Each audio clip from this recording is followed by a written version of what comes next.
Wealthy tycoon fakes sleep to test his black maid's child. What he witnesses shocks him. The mansion stood in quiet splendor, its high ceilings glowing with warm light that spilled from chandeliers made of crystal and gold. Marble floors stretched from one end of the grand hall to the other, reflecting the gleam of priceless art and the subtle shimmer of polished silver vases.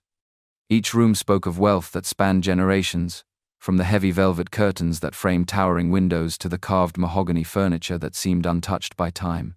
This was the kingdom of the tycoon, a man whose fortune could bend markets and whose influence reached far beyond the city where he lived. He sat, in his favorite leather chair, a figure of control, even in stillness. His suit was tailored to perfection, the fabric dark and sharp against his broad frame. Rings glistened on his fingers as he turned the pages of a leather-bound book, though he was not truly reading. His eyes often drifted across the room, resting on the woman who moved with quiet precision, a steady presence in his vast empire. The black maid worked without fuss, her hands steady as she arranged the glassware on the dining table, ensuring every piece caught the light just right. She moved with the grace of someone who understood silence as language, her gaze lowered, her steps soft. Her dress was simple, freshly pressed, despite the long hours, and her hair was pulled back neatly from her face. Years of discipline had trained her to blend into the backdrop of this world of grandeur, yet her dignity carried her like a crown invisible to others. Beside her, tucked into the corner of the hall, sat her child. The boy was small, his frame thin, his eyes large and observant as they darted from his mother's movements to the glittering expanse of the mansion. He wore clothes that were plain and carefully mended, pressed for neatness even though the fabric showed signs of wear. His hands rested quietly on his knees, and his shoulders were drawn inward, as though he knew instinctively the weight of the place he sat in. The tycoon's gaze lingered on the child now and then. The boy had not spoken a word, not interrupted with restless fidgeting or complaints. Instead, he sat with a kind of respect, unusual for his age, his presence a mirror of his mother's humility. To the tycoon, it was curious. In his world, wealth often bred arrogance, and yet here was a child raised among splendor, but not of it, a child who seemed untouched by greed. The clock ticked softly in the background, the sound faint against the stillness of the evening. Outside, the city pulsed with life, but within these walls there was only the quiet rhythm of work and wealth, humility and power. The tycoon closed his eyes briefly, the faintest of ideas forming at the edges of his mind. Tonight, he thought, he would discover something about the child. Something that wealth could never reveal. And so the stage was set in the grand mansion, where gold gleamed and marble shone, and where a test of character would soon unfold. The evening unfolded with the quiet grace of wealth. The tycoon entertained a small circle of relatives and trusted associates in one of his salons, the air heavy with the scent of cigars and aged liquor. Conversation floated easily, but as with all gatherings, whispers carried sharper edges beneath the polished surface. They spoke of markets and power, but soon their attention drifted toward the maid's child, seated humbly in the corner, as his mother moved about her duties. One woman, a cousin who prided herself on her own children's refinement, leaned in with a knowing smile. She remarked that the boy seemed too quiet, that children his age were rarely so still unless mischief brewed beneath the silence. Another guest added slyly that servants' children often picked up habits best left unseen, that too much exposure to wealth might spoil them without the discipline wealth itself demanded. Their voices were hushed, yet every word was shaped to be overheard. The tycoon sat back in his chair, his expression unreadable, as he swirled the amber liquid in his glass. He had trusted his maid for years. She had never failed him, never given him cause to question her loyalty or her integrity. Yet the words lingered. Pride stirred in him, that restless instinct to know more than he was told, to test the truth for himself. He glanced at the boy, who sat with his hands folded neatly in his lap, eyes lowered, a figure of obedience. Was it true, he wondered, that such quiet might mask something else? Or was the child's restraint genuine, born from lessons his mother had carved into him with patience? The tycoon's wealth had taught him that appearances could deceive. He had seen men dressed in silk lie without flinching, and men clothed in rags speak with honor. But suspicion is a seed that grows once planted, watered by curiosity and pride. As the guests continued their chatter, the tycoon's mind was already turning. He would not rely on whispers or speculation. He would discover the truth with his own eyes. He resolved to set a test, one subtle enough to reveal the boy's character without warning. He would feign sleep, leaving temptation within reach, and watch to see whether innocence held firm or whether greed would expose itself. His decision settled like a stone in still water, rippling outward through his thoughts. He smiled faintly, a smile that held secrets, as his guests prattled on. Let them whisper, he thought. Soon he would know, and soon they too would see. The tycoon leaned back in his chair long after his guests had left, his mind still replaying the whispers that had been planted in his ear. The mansion was quiet now, the marble floors reflecting the soft glow of the chandeliers. In that silence, his decision began to take shape. A test born of pride and curiosity.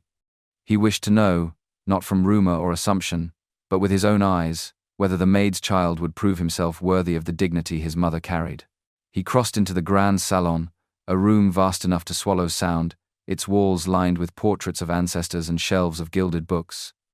In the center stood the sofa, upholstered in fine leather, its cushions deep and inviting.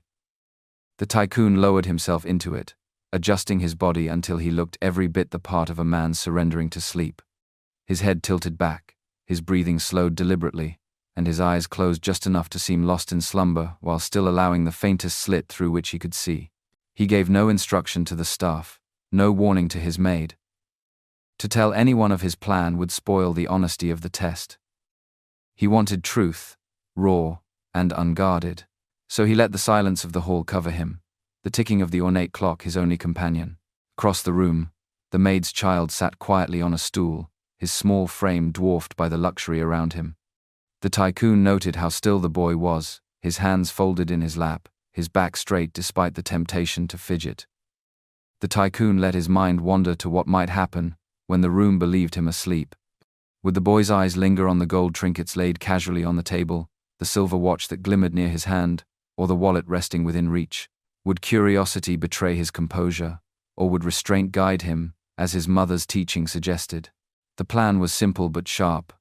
Wealth was always a test, and character revealed itself most clearly in the presence of temptation. The tycoon's fortune had brought him many followers but few he could trust. Now, in this quiet moment, he would see if the child, his maid had raised, possessed honesty stronger than desire. He steadied his breath, each exhale measured, each inhale controlled, until his body seemed fully surrendered to the illusion of sleep. The boy glanced at him once, then lowered his eyes again, as if respectful of the man's rest. The tycoon's heart quickened, though his body remained still.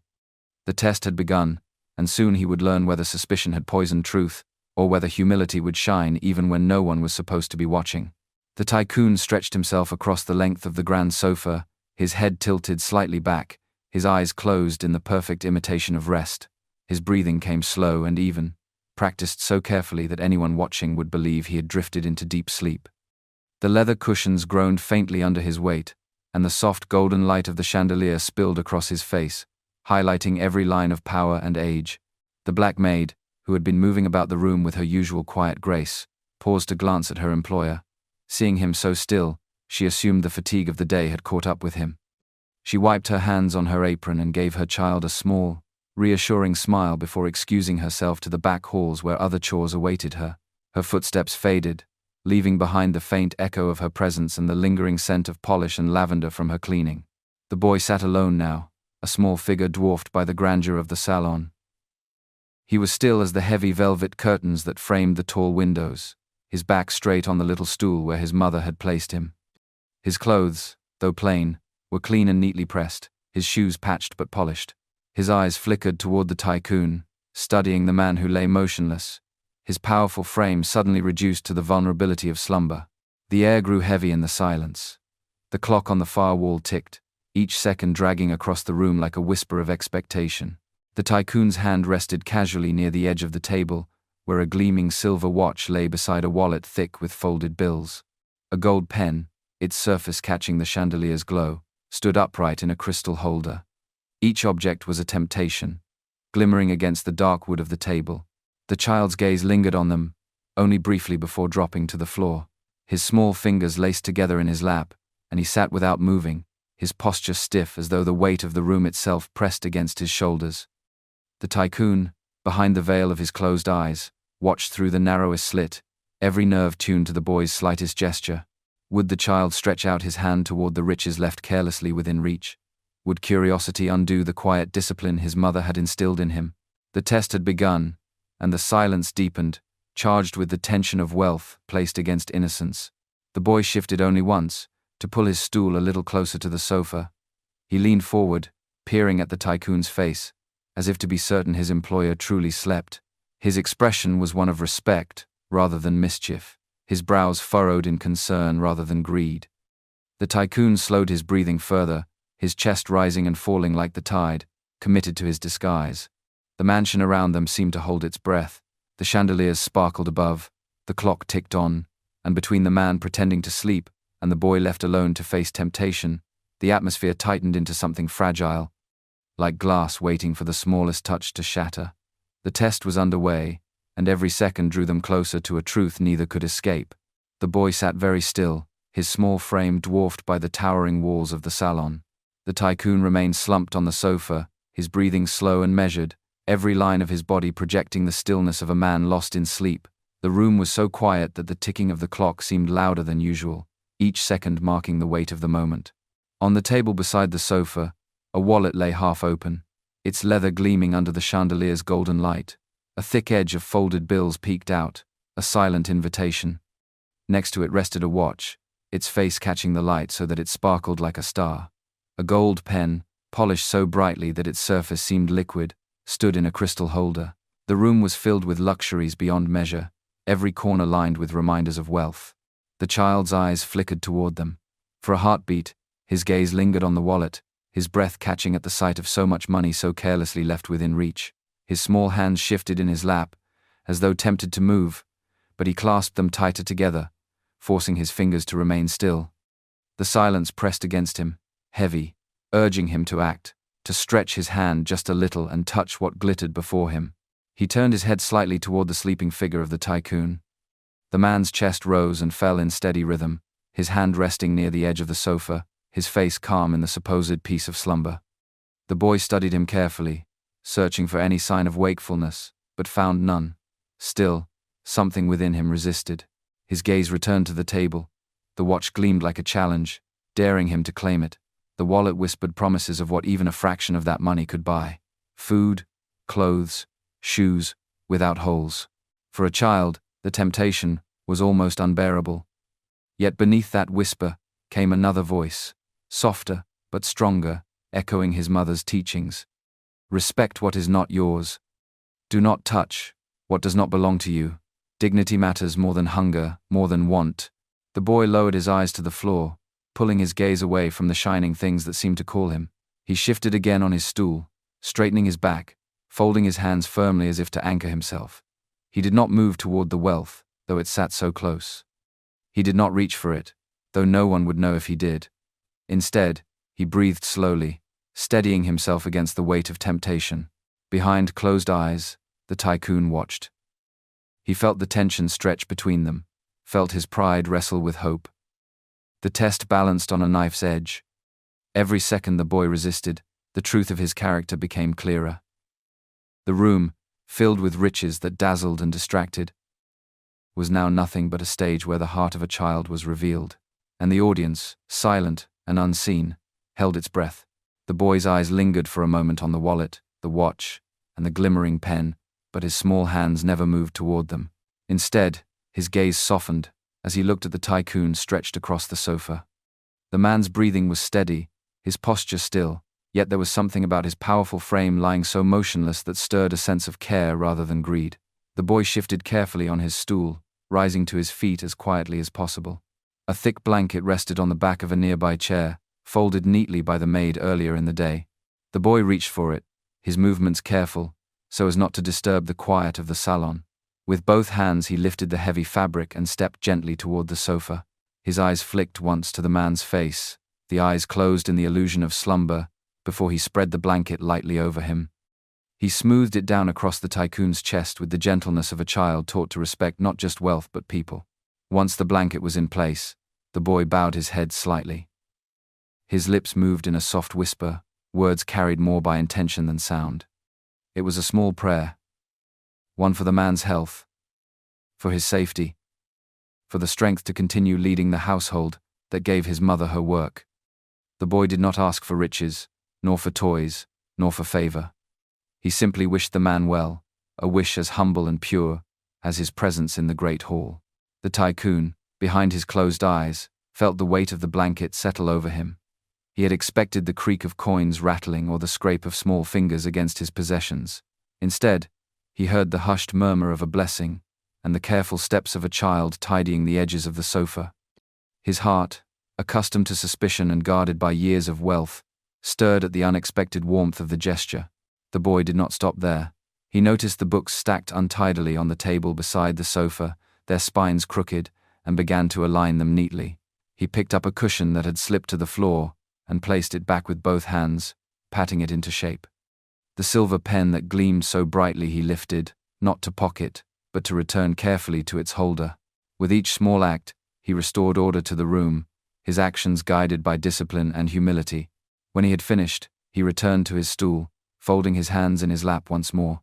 He sat quietly, his task complete, never knowing that the man on the sofa had witnessed everything. The tycoon remained still, his breathing steady, but inside him the truth echoed louder than any whisper of doubt. The test he had crafted so carefully had revealed not greed, not disobedience, but kindness that shone brighter than all the gold and leather in the room. The boy's true nature had spoken without a single word. The soft creak of the door broke the stillness of the salon. The maid returned with a basket tucked beneath her arm, her steps brisk but quiet as she crossed the marble floor. She did not notice the faint shift of breath beneath the blanket on the sofa, nor the glimmer of awareness behind the tycoon's closed eyes. She only saw her child seated upright on the little stool, his hands folded neatly, his face solemn. She paused in the doorway and frowned ever so slightly. "Have you been sitting here all this time?" she asked, her voice low, more habit than true irritation. She set the basket on a nearby table, brushing invisible dust from her apron, and crossed to her son. With a tilt of her head and the soft arch of her brows, she scolded him gently. "You must not trouble the master while he rests. Do not fidget. Do not make noise. Do you understand?"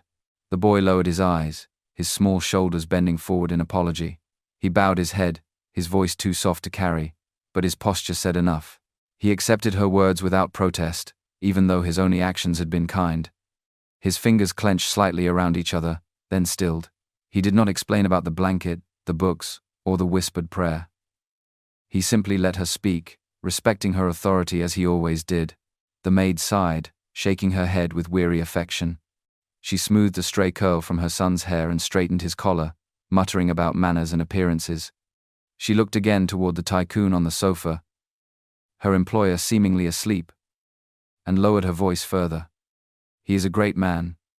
You must show him the respect he deserves. It is not your place to wander or touch anything here." Her words carried the weight of long years spent in service, her lessons etched in sacrifice and humility. The child nodded, his eyes still cast downward. He did not correct her, did not point out that he had indeed respected the man more than anyone could have imagined. He held his silence as another form of obedience, letting her believe she was right to guide him so firmly. Unseen by both of them, the tycoon's chest rose and fell with controlled rhythm, but behind his lids his thoughts burned with revelation. He had seen everything, every gesture of care and humility, every act that proved the boy's character.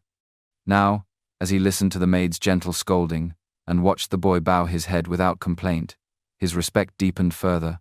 The test was not only about temptation but about the discipline to carry dignity even when misunderstood. The maid lifted her basket once more and told her son to remain quiet, her tone softened with affection.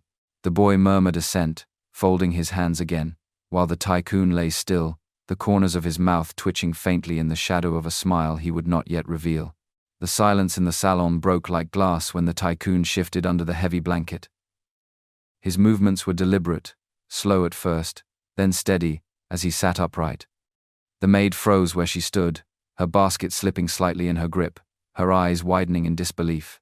Her breath caught in her throat as she realized what had happened. He had been awake the entire time, watching, listening, absorbing every detail. The boy looked up sharply, his eyes wide with surprise, then lowered his head again in instinctive respect. His small body stiffened on the stool, unsure if he had done right or wrong. His mother's gasp filled the air, a sound of shock and fear, her hand rising to her mouth as she whispered softly, almost to herself, "You were not asleep." The tycoon rose fully from the sofa, his tall frame casting a shadow that stretched across the room.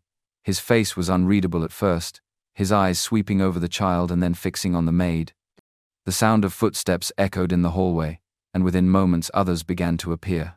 Relatives, distant cousins, and members of the household staff peeked into the salon, drawn by the shift in atmosphere. Whispers traveled quickly, and soon a small crowd had gathered just inside the doorway, their curiosity evident. The maid's heart pounded in her chest. She clutched her basket tightly, her knuckles white, her mind racing with fear. What if her child had done something foolish? What if the tycoon had seen a mistake, a slip that would bring shame upon them both? Her lips parted, forming words she could not yet speak, her body trembling between apology and explanation. The tycoon, however, lifted a hand, silencing the room. His gaze fell again upon the boy, who sat quietly, his hands folded as before, his chin lowered. A strange calm filled the space, heavier than the silence that had come before. The staff whispered among themselves, wondering what had been revealed, while the maid tried to catch her son's eye, desperate for a clue to what had transpired. When the tycoon finally spoke, his voice was deep, measured, and carried easily to every corner of the hall. "I was not sleeping," he said. "I wished to see with my own eyes what words cannot reveal." His eyes lingered on the boy once more, and though his tone was firm, there was no trace of anger. Instead, there was something quieter, something more profound, hidden in his gaze. The maid bowed her head quickly, whispering apologies, stumbling over her words as she insisted her son meant no harm. The boy remained silent, respectful, his posture unshaken, even under the weight of so many eyes. The gathered relatives leaned forward, eager for the revelation that would come next, their curiosity brimming like water behind a dam. The test was no longer hidden. It had been witnessed, and now the truth would be spoken aloud. The tycoon's secret watchfulness had become a revelation not only for the maid and her child but for everyone who had doubted them. The tycoon stood tall in the salon, the weight of silence pressing on everyone gathered.